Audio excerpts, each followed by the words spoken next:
On voit au générique de fin que le film a été tourné en partie en Picardie et en Normandie, c'est ça? Tu as tourné où en Normandie? On a tourné du côté d'Yvetot, surtout, D'accord. essentiellement. C'est là où se situait la maison, et la maison bourgeoise, et aussi la maison de Pépé, enfin dans les alentours, voilà, d'Yvetot, D'accord. essentiellement. Comment tu... Parce que c'est un film qui est quand même très écrit, non? Enfin, tu as quand même, Oui. j'imagine, il doit y avoir un scénario assez précis, non? Tu peux nous en parler un petit peu?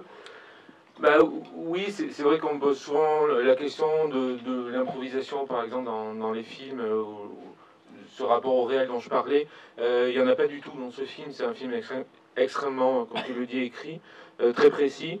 Moi, je crois beaucoup au fait d'être très précis dans l'écriture d'un tel film, même s'il il donne l'impression d'être... Enfin, c'est même pas une impression, il est foutraque. Mais pour arriver à cet aspect très, en apparence décousu, il fallait créer une logique très précise, en fait. Et rendre tous les actes de ces personnages cohérents, en fait. Donc, et dans mon travail avec les comédiens, il y a aussi il y a un terme que j'aime pas trop, qui est la direction d'acteur, mais qui est en même temps ce qui me fascine le plus, enfin, c'est-à-dire de réussir à transmettre des émotions enfin, dans le travail avec le comédien. Et là, j'aime bien. J'aime pas préparer énormément mes films avant avec eux, parce que je crois beaucoup que tout se passe sur le plateau, mais au moment du tournage, on pousse vraiment les scènes assez loin pour pouvoir atteindre, voilà, ces degrés d'émotion qui sont indispensables dans un film de personnages comme celui-ci. Oui, parce qu'il y a on voit qu'il y a une précision dans l'écriture, dans les situations. Il y a des, enfin, on sent quelque chose de très millimétré quand même dans ta composition. Oui, c'est ça en fait. C'est un film quand je dis qu'il est très écrit, ça veut dire que chaque scène qui suit la précédente, je sais où elle va commencer, et comment elle va finir, et qu'est-ce qui va se créer dans la collision d'une séquence à une autre en fait. Donc il y a quelque chose qui est écrit presque de manière musicale, en fait, comme une partition de musique. En fait, il y a quelque chose. La musique est très importante dans le film, mais par tout le travail de la musique, de la composition originale d'Uzé, mais aussi les musiques additionnelles. Et de la même manière, je considère vraiment le montage aussi comme un élément de rythme et de composition. Hein. Et tu travailles énormément toujours un peu avec... Enfin là, tu as des nouveaux acteurs, tu parlais de Uzet, tu peux nous en parler un petit peu parce que c'est Ouais. vraiment exceptionnel. Hein. C'est Ben, vraiment... Ouais. comme je disais tout à l'heure pour la présentation, c'est vraiment tout est parti de lui, de ma rencontre avec lui. Et voilà, moi je connaissais sa musique, je connaissais vaguement, sans être rentré dans les détails, mais l'expérience de lui candidat à l'élection municipale d'Amiens, avec ce qui est révélé dans le film qui est totalement vrai, c'est-à-dire qu'il s'est porté candidat, il a créé un parti qui s'appelle le Parti Sensible, il a fait 2,2% des voix, il n'a pas été élu. Mais il a été personnalité de l'année par le Courrier Picard, donc tout ça existait, je connaissais un petit peu vaguement, mais je l'avais jamais vu sur scène, et les gens à qui je parlais d'Uzé, ils me disaient tant que tu l'as pas vu sur scène, tu peux pas te rendre compte de ce qu'il est réellement, et je le vois, il passe dans une salle à Paris, et là effectivement, je me prends une claque, et il livre une performance qui, moi, m'éblouit totalement, et là très simplement, j'ai l'envie de le mettre en scène et de le filmer, on ne se connaissait pas, il avait rien fait jusqu'à présent au cinéma, il n'en avait pas du tout le désir d'ailleurs. Et dans le même instant, cette même soirée, je me dis que j'ai envie, si je fais un film, de faire un film avec Thomas Simeka aussi, avec qui j'avais déjà travaillé. Tu avais déjà travaillé avec lui. Voilà, sur le voyage au Groenland. Hein, et je trouvais qu'il y avait une gémilité, une ressemblance entre les deux, et je me suis dit qu'il y a un duo comique potentiel qui existe. Voilà. Énorme. Et voilà, et en fait, avant tout Vulcan, on a fait un court-métrage qui s'appelle Jusqu'à l'os, et donc j'ai écrit ce premier film qui est le premier mouvement vers ce projet-là plus conséquent, et je commençais à avoir un peu d'avoir un peu comment dire, de réponse favorable des commissions, d'avoir un peu d'argent, et Usé me répondait jamais en fait. J'avais envoyé le scénario, je savais toujours pas ce qu'il en pensait, et ça commençait à être inquiétant parce que je commençais le moment du tournage approchait, et un jour je me décidais à l'appeler, il me dit je viens à Paris dans pas longtemps, ça tombait bien, et il dit on en parlera du scénario, et il était venu pour me dire qu'il ferait pas le film en fait, et ce que je comprenais très bien parce qu'il se disait c'est qui ce type que je connais David là-dedans et qui fait un film dont je suis le centre. Et donc il était venu pour me dire ça, et on discute, et au bout d'un moment il me pose la question de savoir et si je refuse, qu'est-ce qui se passe. Mais je lui dis si tu refuses, je fais pas le film, tout est abandonné. Et là il a eu pitié. Et voilà comment tout a commencé dans notre histoire en fait. Toi tu devais être dans un état parce que j'imagine dans quelle situation ça doit te mettre aussi. En même temps c'était ma faute en fait, j'avais tenté, voilà, c'est quelqu'un qui avait rien demandé en fait. Et voilà, et après on est devenus très amis, et c'est devenu voilà, le personnage central et qui a donné énormément de lui pour ce projet-là. Ouais. Oui. Moi j'aimerais que tu nous parles un peu aussi de Thomas Zemeka là, parce que c'est un acteur assez quand même, enfin qu'on croise maintenant dans le cinéma, mais qui est souvent chez toi, mais au-dessus dans tes films, il a vraiment une personnalité très à part. Et c'est un acteur, moi je trouve assez important là dans le paysage, dans le cinéma, en tous les cas en France en ce moment. Bah oui, moi je ne vais pas te contredire, parce que voilà, c'est quelqu'un avec qui j'ai toujours vachement plaisir à travailler. Et effectivement, on avait fait 2 courts-métrages et Le Voyage au Groenland ensemble. Et on se connaît bien parce qu'on vit à peu près dans le même quartier, on se croise assez souvent. C'est devenu quelqu'un voilà, dont je connais tous les qualités, tous les travers, et il connaît réciproquement les miens, les travers, je veux dire. Et voilà, et quand je lui ai proposé le rôle, alors c'est drôle, ça paraît très anecdotique, mais c'est en même temps assez significatif. Il m'a, comment dire, il voulait pas que s'appeler encore Thomas dans un de mes films. Et j'ai insisté beaucoup parce que je me dis, Usé s'appelle Usé dans ce film, il faut que tu t'appelles Thomas. Et tout ça pour dire que c'était un peu la même façon de travailler qu'avec Usé. C'est-à-dire que moi, Thomas, je le connais, voilà, comme je disais, presque par cœur. Ouais. Et je sais que c'est un atout dans notre travail, dans notre collaboration. Et je sais que la grande intelligence de Thomas, qui est une intelligence de comédien, c'est de me laisser lui voler des choses, en fait, qui font partie de lui, de sa personnalité. Et je voulais que ça transparaisse très fort dans le film. Donc son humour, son humour beaucoup basé sur le corps aussi. Enfin, il a un côté presque Pierre Richard. Enfin, je sais que, et en même temps, cette mélancolie qu'il a en lui, je voulais qu'elle transparaisse et qu'il me l'offre pour ce personnage. D'ailleurs, c'est un film, je ne sais pas si vous avez trouvé, mais qui est très mélancolique. Enfin, on rit, mais il y a une mélancolie qui est très belle dans ton cinéma, qu'on retrouve dans tous tes films, qui est quand même quelque chose. Et je me disais, en regardant cet acteur, là, Thomas Zemeka, je me disais, c'est un acteur qui est malheureusement pas autant de son époque que ça, et ce qui aurait été bien, moi je trouve, avec des cinéastes comme Eustache ou Garel, la grande époque de Garel et Eustache, qui aurait fait quelque chose de comme toi tu fais dans le film, quoi. Tu en fais quelque chose de magnifique. Et je sais pas si il tourne beaucoup Thomas Zemeka, ou comment ça se passe.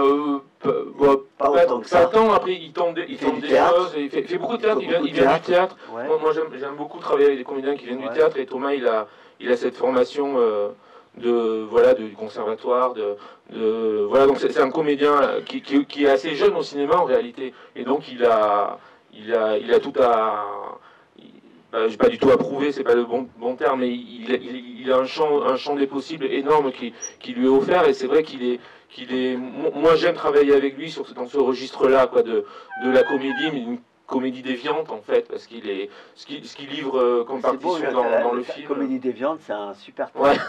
C'est vrai, c'est vachement chouette comme. Est-ce que vous avez des questions pour Sébastien, on est en famille, hein, toujours ici, donc. Jean-Marc disait qu'on rit beaucoup, et effectivement, mais moi il y a une scène que j'ai trouvée très belle. J'oserais pas l'appeler la fête de village, mais je l'ai trouvée extrêmement cruelle, quoi. Et je me demandais qu'est-ce qu'il fait. Elle m'a semblé sortir du ton général du film.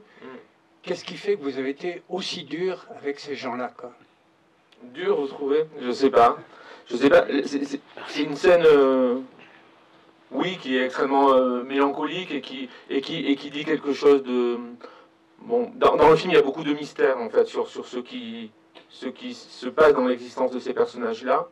Et à partir en gros de l'accident de voiture et jusqu'à leur retour à Amiens.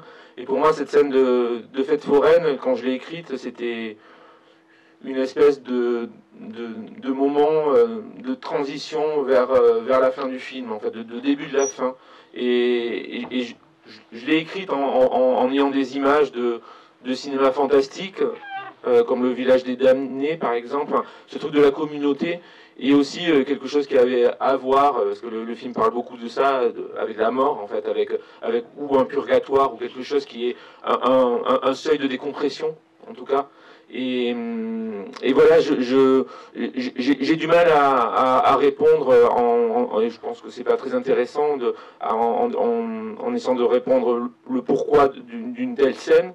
Mais elle était, comme il y en a beaucoup dans le film, qui sont aussi lancés comme des hypothèses et comme des moments qui servent le parcours des personnages. Celle-ci, elle était très vite pensée et indispensable pour moi dans la fin de ce parcours-là pour les personnages, quoi. Voilà. Après, je la trouve, enfin, c'est une scène qui était très risquée sur le papier. J'ai été très soucieux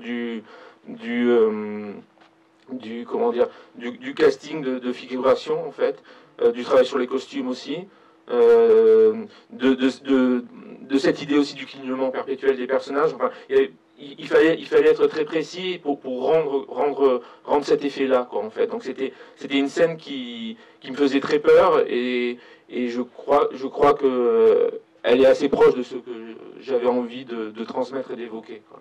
Alors, je réponds pas très bien à votre question, mais en tout cas, je les trouve très beaux, ces personnages. En fait, je trouve qu'ils portent en eux quelque chose qui est dur à raconter, mais qui est voilà, quelque chose de l'ordre du fantôme, quoi.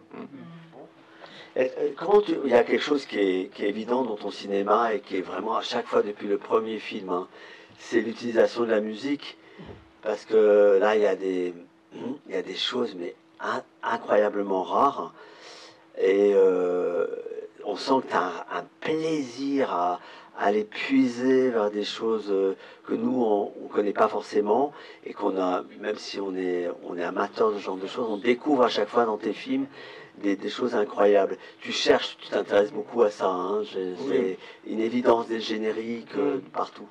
Moi j'écoute beaucoup de musique, et oui, ça fait.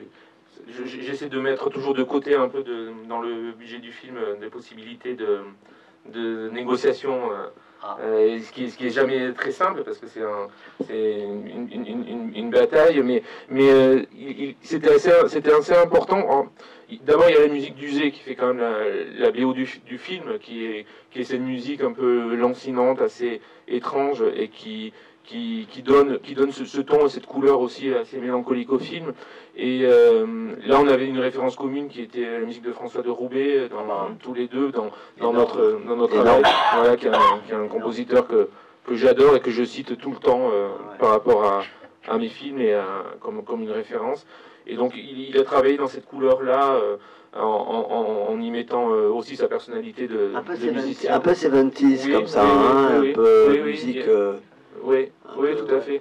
Et il y avait une nécessité qui s'est confirmée au moment du montage d'un rééquilibrage de la musique d'Uzé par quelque chose que très vite, pour lequel j'ai eu l'idée, voilà, d'utiliser des musiques des années 60, essentiellement de l'époque Yéyé, on va dire.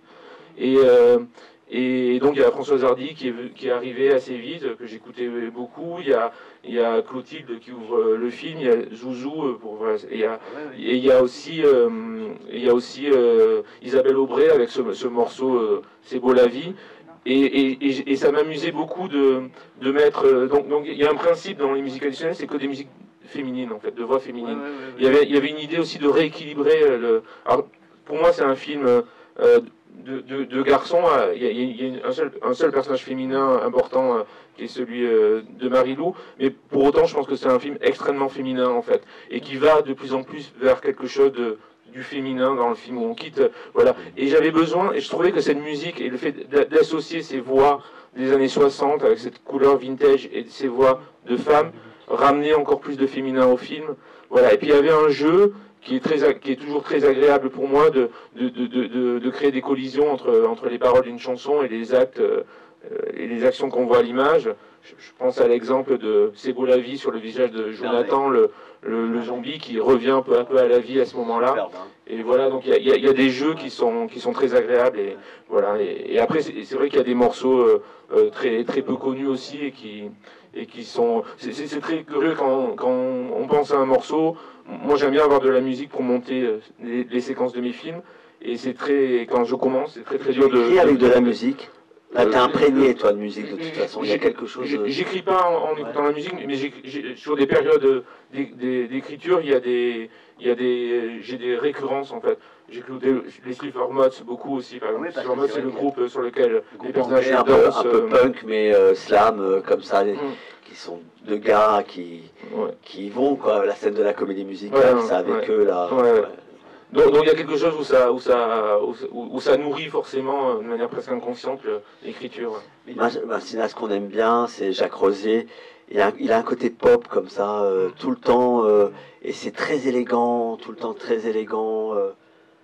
C'est vraiment très chouette d'aller vers ce cinéma-là où on est spectateur et on est baladé comme ça sur des situations. Et franchement, tous les films n'arrivent pas toujours à ça comme expérience musicale et sonore. Et puis bon, il est toujours cette mélancolie, je sais pas, il y a quelque chose de très beau dans ce film sur ça. Vous avez d'autres questions peut-être pour Sébastien? Je n'ai pas vraiment réfléchi à la question que je voulais poser, mais donc je l'ai pas vraiment formulée. Je vais probablement la formuler en parlant là, mais en gros, je trouve que le film est aussi assez dérangeant et que je pense que c'est voulu, enfin que c'est maîtrisé d'une certaine manière, et en même temps pas complètement élucidé. Enfin, dans des aspects comiques comme la séquence, je peux pas la regarder parce que j'ai vraiment de problème avec ça, de sang, etc. Mais aussi d'un personnage comme Jackie Berroyer, où il y a des choses que j'ai ressenties comme des personnages un peu menaçants, un peu... il est question d'une enfance très difficile pour un personnage, on sent bien que pour Jojo, enfin je sais pas, je voulais avoir votre avis, en fait, enfin parce que vous n'en parlez pas comme ça, mais je trouve que c'est très reçu, en tout cas pour moi en tant que spectatrice, j'ai reçu ça, je voulais connaître votre... Oui, c'est... Sur ce sentiment-là, en tout cas, je souscris totalement. C'est un film aussi, parce qu'on en a parlé assez peu, mais politique, pour plein de raisons, en fait. C'est un film qui commence assez tôt par la citation de Macron, très humiliante, comme un... Moi, je voulais qu'elle entre assez vite dans le film comme un des derniers sursauts de réel, pour moi, pour pouvoir dire après que les personnages que vous alliez suivre seraient des combattants, en fait, qui s'opposaient au diktat que souvent les gens les plus faibles ou les moins bien lotis subissent. Et donc je pense que le film, il est nimbé de cet esprit de rébellion et de résistance. Et pour traiter de ça, oui, il est nécessaire de manière sous-jacente de faire voilà, transparaître ces moments de douleur et de difficulté dont les personnages sont... Voilà, c'est un mot que j'aime bien et qui est souvent très, très péjoratif, mais pour moi c'est une ode aux marginaux, ce film, en fait. Donc voilà, et c'est une ode à des gens qui sont un peu délaissés, et de plus en plus, Et voilà, donc cette peine, cette mélancolie dont on parle depuis le début, elle est très importante. Il faut qu'elle soit ressentie par le spectateur, c'est très important, sous le couvert de la comédie. Mais ça peut paraître absurde, mais comme le cinéma gore, par exemple, me semble être une solution pour parler de ça aussi, en fait. Le cinéma gore est un cinéma très politique, en fait. Et montrer le sang, montrer ce rapport au corps très presque au premier degré, j'ai envie de dire, c'est aussi un geste, en fait, politique, à mon sens. Et d'ailleurs, j'ai pensé à Orange Sanguine, dont la présence aussi de Thomas Simeka, enfin, on a l'impression que c'est un peu en fraternité avec ce film-là. Enfin, moi, j'ai vu pas mal de... Je sais pas si c'était... Et j'ai pensé aussi à un autre film de Louis Malle, qui est Black Moon, dans ces paysages... voilà, désolés, sans personne, etc. Donc, en effet, il y a plein de... Le film est habité, je trouve, de pas mal de choses comme ça. Et puis, à la fin, on se dit, mais est-ce que la dernière note, en effet, avec laquelle vous nous laissez, c'est plutôt celle de l'amitié et de la mélancolie, de quelque chose de vécu. Mais en fait, pendant tout le film, moi, dans l'inconfort, quand même, je dois le dire aussi, mais que je vis très bien dans plein de films, hein, c'est pas un problème, mais quand même, de me demander de quoi vous nous parlez. Alors oui, effectivement, la politique, oui, il y a tout ça. Et est-ce que cette dernière image là de lui qui court vers Uzé, c'est ce qui, enfin, c'est ça que vous vouliez nous dire? Enfin, je sais pas. Je sais que vous rechignez à dire ce que vous voulez dire. Ah oui, c'est aussi ça que je voulais dire, c'est que vous avez parlé de fantômes tout à l'heure, et moi je me souviens, j'ai vu Les Mains d'Andrea. Donc cette thématique quand même présente très tôt, et en même temps les registres qui changent pas mal dans votre filmographie, et ça m'intéresse aussi de savoir est-ce que c'est comment dire, des choix très... Où vous dites à un moment, tiens, je vais essayer, ou finalement c'est plus la comédie que moi, ou c'est plus ça, ou c'est une évolution, ou... Enfin, qu'est-ce qui fait que un parcours de cinéaste, finalement, est à la fois très fidèle à le thème de départ, et puis très différent dans les styles, en fait. Voilà, oui, j'avais prévenu que je n'avais pas formulé ma question, donc... Merci pour ta question, parce que franchement, ça nous... non, c'est chouette. J'essaie de répondre. Sur la fin du film, oui, j'avais...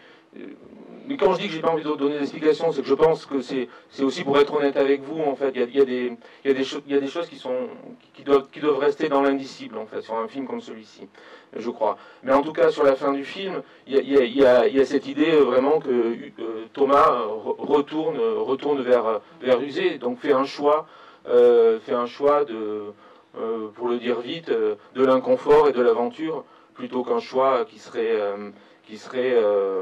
même si ça serait très schématique et un raccourci de dire que le personnage joué par William dans le film est quelqu'un qui a renoncé, mais en tout cas ce qu'il lui propose à ce moment-là de confort, c'est quelque chose qui d'un coup le terrorise, en fait, parce qu'il a connu cette expérience avec tout le long du film, avec Uzé, avec Jonathan. Donc il y va, quoi. Il retourne vers ça, il retourne, et j'espère, moi je crois toujours qu'un film il est jamais fini quand le générique commence, donc j'espère qu'ils sont heureux ensemble en ce moment. Voilà, et par rapport au genre et au style, c'est toujours aussi une question à laquelle il est très difficile de répondre, parce que moi je calcule pas du tout la façon dont un film enfin la couleur que va prendre un film. La seule chose que je sais, c'est qu'avec celui-ci, j'avais envie, mais ça vient d'une colère aussi, donc ça me plaît assez l'inconfort, en fait. J'avais assez envie de faire un film assez inconfortable et un film énervé, quoi, en fait, un film en colère, parce que je le suis, en fait, et qu'il faut pas tricher avec ça. Donc j'avais, pour traiter de cet état-là, j'avais envie de personnages assez forts, assez marqués, et j'avais envie d'augmenter les curseurs de tout ce que j'avais fait jusqu'à présent dans mon cinéma. Ça ne veut pas dire que c'est mieux, que c'est moins bien, que c'est plus obtus ou plus populaire, ou j'en sais rien. C'est juste que moi, de mois à mois, j'avais envie de pousser la comédie vers le cinéma gore, de pousser la comédie vers le potache. Moi, c'est un film pour lequel j'ai des références qui sont pas du tout Meurice, et je suis plus touché par la référence à Louis Malle, évidemment, mais qui sont un cinéma des années 70-80 qui avait une liberté folle, et je cite souvent Alain Cavalier, les premiers films de Cavalier, comme Le Plein de Super, ou un film incroyable qui s'appelle Un étrange voyage, et donc il y avait ce cinéma assez autoriste, ou le cinéma de Rivette, Pont du Nord, ce cinéma de l'errance et de la liberté. Et en même temps, à côté de ça, j'avais des souvenirs d'enfants, spectateurs, à l'époque où la télévision montrait encore du cinéma, de films classés comme très, très populaires et un peu déclassés et mis de côté par la critique, par la bien-pensance, d'une certaine manière, même si je déteste parler comme ça, mais je pense à un cinéma très populaire qui est celui des films de Pierre Richard et Gérard Depardieu, par exemple.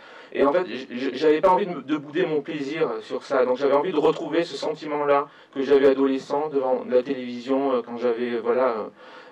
quand j'étais en âge de comprendre ce qu'était aussi le cinéma, et en quoi le cinéma c'est aussi un art du divertissement, et à côté de ça c'est aussi moi j'apprenais à connaître le cinéma de Robert Bresson en même temps que je voyais ces films-là, et j'ai toujours cru dans le cinéma comme un art assez hybride et assez impur aussi. J'adore le mot d'impureté, et j'adore les projets impurs, et je pense qu'il a ça. Donc je pense que ça répond d'une certaine manière à votre inconfort dont vous parlez, qui quelque part me touche assez. Moi, je rebondis sur la liberté là qu'il y avait peut-être dans le cinéma, peut-être fin des années 70 et 80, enfin début en tous les cas, où il y avait une liberté de ton sur le cinéma d'auteur. Tu parlais d'Alain Cavalier, bien sûr, mais de films qu'on a envie de revoir, Le Plein de Super, d'ailleurs, et puis Un étrange voyage, qui est moins connu, qu'il a fait avec sa fille, Camille Casabianca. Et il y avait quand même on a un problème quand même, c'est vrai, dans la manière d'appréhender le cinéma maintenant. Et on va peut-être poser la question à Sarah, parce qu'elle est productrice, et que peut-être tu vois beaucoup, toi, de scénarios arriver à Envie de Tempête. C'est la société de production du film. Et puis, Sarah, tu peux nous dire un petit peu, toi, comment tu vois ça là, parce que voilà, c'est peut-être on a un manque de liberté des fois. Non, merci Jean-Marc. Merci beaucoup. Non, mais histoire comme ça, parce que tu es là. Oui, bah c'est... il faut beaucoup de courage. Déjà, je pense qu'il faut le saluer de la part d'un auteur pour écrire aussi une forme aussi libre que celle-ci. Le courage est après doublé quand on décide de ne pas prendre des comédiens qui sont connus. C'est-à-dire qu'il faut quand même s'imaginer qu'aujourd'hui, tous les financements du film, quasiment des films, reposent sur les comédiens qui vont les incarner. Donc en fait, c'est des petites batailles comme ça qu'on livre, et il faut savoir qu'il faut être prêt à les livrer, parce que c'est d'une part beaucoup de travail, et c'est un renoncement à l'argent, en fait, de faire ces choix-là. Donc finalement, parfois, paradoxalement, moins vous avez d'argent, plus vous avez de liberté. Mais pas sur la censure. Non, après, effectivement, le fond et l'irrévérence qu'on voit dans un film comme celui-ci, oui, bah, peut-être qu'on le paye un tout petit peu aussi. On n'est pas la sortie la plus attendue, on arrive sur des... Voilà, on n'est pas sur l'autoroute quoi, des sorties, on est un petit peu à côté. Donc effectivement, on voit des films qui sont, oui, qu'on pourrait dire un peu formatés aujourd'hui, avec, à mon sens, mais bon, ça n'engage que moi, donc c'est pas très intéressant, mais des comédiens qu'on voit trop, peut-être, qui vont finir aussi par nous lasser. Et après, voilà, ce qu'il faut dire aussi, c'est que ça n'a pas été facile de faire un film avec un casting comme celui-ci. C'est des gens qui ont des visages particuliers. On nous l'a dit, ce qui était très violent d'ailleurs. Oui, on a subi comme une violence presque de discrimination en fait. Voilà. On nous dit que c'est des gens qui sont pas beaux, je sais pas. Alors nous on pense pas comme ça. Mais donc voilà, donc c'est une bataille que le réalisateur paye parce que ça veut dire. Et encore une fois, merci à toute l'équipe du cinéma en région parce que c'est des films qui réussissent à se faire aussi, puis il faut le dire, parce qu'il y a de l'argent public à un moment, et voilà, et qu'on n'est pas dans les mêmes, peut-être, objectifs que peuvent l'être, que peuvent avoir les financeurs privés, en fait. Voilà. Mais donc, ça veut dire un tournage en 29 jours, donc c'est vrai qu'on ne se rend pas trop compte, et une équipe technique qui accepte des conditions salariales qui ne sont pas évidentes. Enfin voilà, tout est ramassé. Après, ça donne quelque part une force du collectif qui transparaît dans le film. Je pense qu'il y a aussi quelque part le sujet du film. Et quand on arrive, en plus, on a tourné en février-mars, donc c'était le moment toute la période des couvre-feux, etc. Donc quelque part, on se sentait une forme de liberté aussi, de chance, en fait, qui nous était quand même offerte de pouvoir faire le film. Et puis des distributeurs qui suivent derrière, hein, Inès, tu peux nous parler un peu, parce que c'est bien parce que c'est quand même, on a la chance, on a le producteur, le distributeur, le réalisateur, et on a quand même du bol. Et Inès, avec qui on travaille régulièrement depuis des années, qui est la programmatrice de chez Réseau Film. Et Réseau, c'est une boîte qui a une identité RSC énorme, quoi. Hein. L'année dernière, on a sorti, on dit récemment, c'est vous qui aviez ressorti Le Plein de Super. Absolument, oui. Et puis l'année dernière, il y avait 2 très beaux films, After Love et Ali et Ava, voilà, qu'on avait malheureusement exploité pas dans des très bonnes conditions. Mais c'est vrai que c'est un véritable enjeu. Maintenant, la distribution, c'est compliqué, c'est bien compliqué. C'est compliqué pour des films qui éprouvent et qui aspirent à une telle liberté. Mais c'est pour ça aussi qu'on les aime et qu'on les défend et que notre métier fait sens. Alors que tous les mercredis, les chiffres sont de plus en plus durs pour des films qui font pas partie, comme disait très justement Sarah, de l'autoroute des sorties.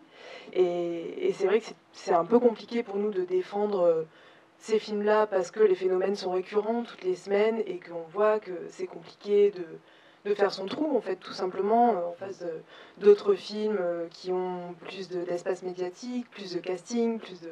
Mais ça, on le sait tous, et pourtant vous êtes là, et voilà. Nous on est là, et vraiment on a le désir ardent de continuer à défendre ces films-là. Il ne faut pas s'arrêter. Hein. Il ne faut pas s'arrêter, il faut continuer, et c'est beau que vous soyez là aussi nombreux, parce que... Ah oui, on est une belle salle, là. Ouais. Non, mais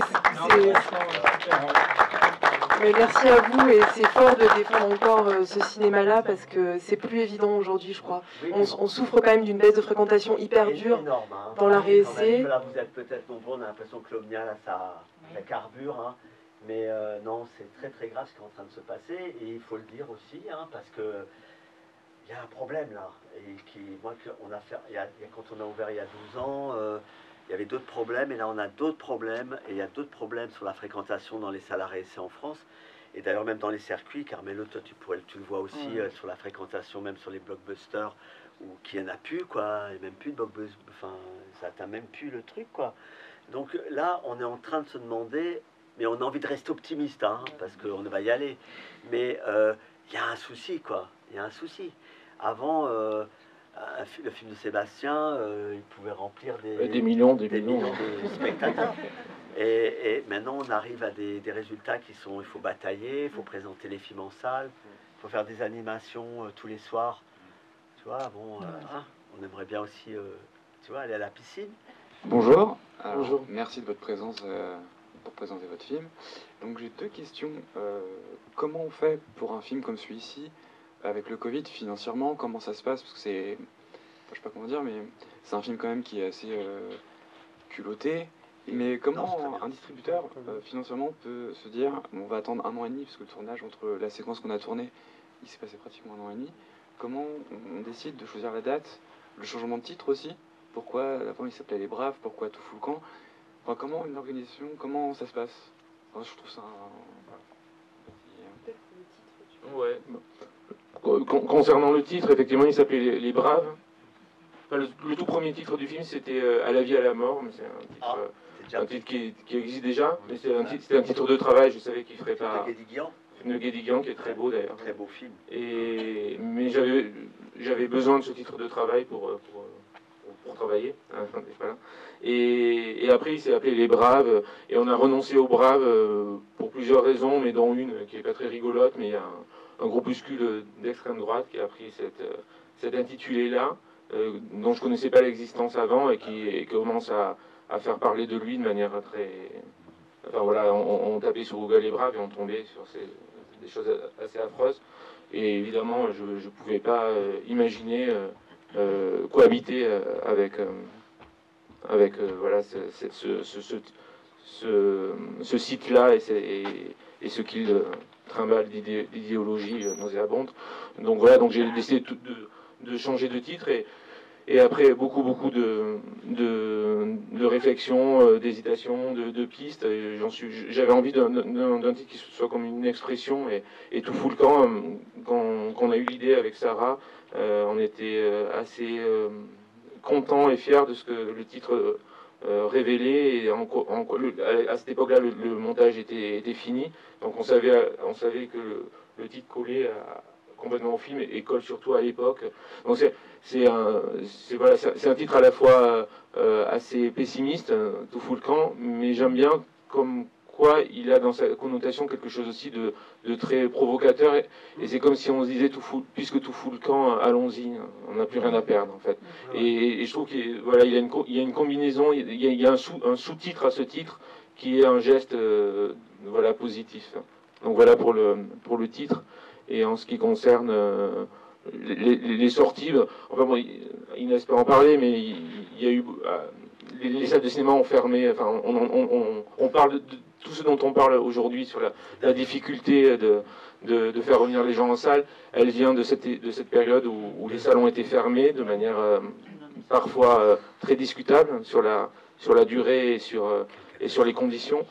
Et malheureusement, pour les distributeurs, c'est-à-dire que les films qu'ils avaient achetés s'accumulaient sur leurs étagères. Donc, au bout d'un moment, quand il a fallu rouvrir les salles, il a fallu sortir en priorité ces films-là, ce qui est totalement normal. Mais voilà, et tout ça pour dire que cette période-là a fait un mal considérable à la fréquentation des salles et on s'en remet toujours pas. En fait, on en a déjà parlé. Mais je sais pas, Inès, si tu veux développer en tout cas, la date de sortie du film était liée à ce décalage nécessaire pour faire exister les autres films avant. Ouais. Il y a eu ça, et puis il faut aussi prendre en compte le fait que pour mettre en valeur un film, on compte beaucoup sur les événements comme les festivals par exemple. Donc il y a eu toute une saison, on a présenté le film à des festivals, et l'aboutissement ça a été le week-end dernier, il était présenté à l'Étrange Festival à Paris, ce qui lui collait particulièrement bien, enfin, en tout cas qui correspondait particulièrement bien à ce film. Bon festival, hein. Et très belle séance, et voilà, donc ça a été aussi pensé en fonction comme ça des petits événements qui allaient jalonner la vie du film. Et après, il y a des saisons aussi en programmation, et on sait que la rentrée est toujours très chargée, mais surtout à partir d'octobre. L'été est en creux, en arrêt-essai. Enfin voilà, c'est toujours essayer de trouver sa place aussi par rapport à ce dont on parlait tout à l'heure, qui est l'accumulation des films toutes les semaines, et quels sont les concurrents, entre guillemets. Enfin, c'est toujours une ajustation, en fait, à la fois sur le long terme, quand on choisit la date, quelques mois à l'avance, sur le court terme aussi, parce qu'on peut décider de la décaler au dernier moment, ce qui n'a pas été notre cas. Et sur un film comme celui de Sébastien, c'était aussi préparer des avant-premières et lui offrir l'opportunité de faire une tournée, ce qu'il a fait beaucoup sur les films précédents, et ce qui se sent aussi quand on discute avec les programmateurs et programmatrices de salles qui sont hyper enthousiastes à l'idée de recevoir à nouveau Sébastien pour le nouveau film. Et tout ça, il y a une fidélité très forte en fait avec le cinéma de Sébastien, avec ses films, et il y a un désir aussi de le recevoir parce qu'il y a une histoire en fait qui s'est créée sur les 8 longs métrages précédents. 8 longs métrages déjà. Donc voilà, ça nous tenait beaucoup à cœur aussi de pouvoir permettre au film d'avoir cette première partie-là, quoi. Merci beaucoup Inès, merci pour ton soutien. Merci, Merci Sébastien, merci Inès, merci Sarah. Et on se retrouve bientôt pour un prochain long métrage, La vie de tempête.